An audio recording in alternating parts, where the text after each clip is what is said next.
তো বন্ধুরা, আজকে ভিডিওটা একটু অন্যরকম। তো আজকে যে আমাদের দোল, তো দোল খেলছি, আমরা সবাই আনন্দ করছি। তো এখন বর্তমান সময়ে 14টা দেশের সাথে যুদ্ধ চলছে।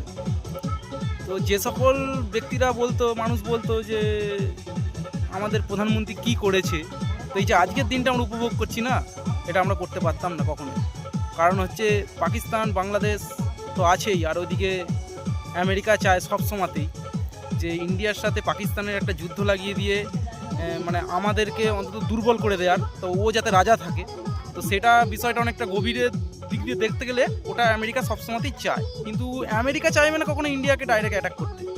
তো এখন কিন্তু ওই পাকিস্তান, বাংলাদেশ চাইলেও পারে না যে ইন্ডিয়ার সাথে যুদ্ধ লাগবে, কারণ ইন্ডিয়ার কাছে অস্ত্র শস্ত্র যথেষ্ট আছে। তো এখন ভয় পায়, ঠিক আছে। তো সেখানে আমার মনে হয় আমাদের প্রধানমন্ত্রী যেটা করে দেখিয়েছে অনেক। জয় জয় শ্রীরাম।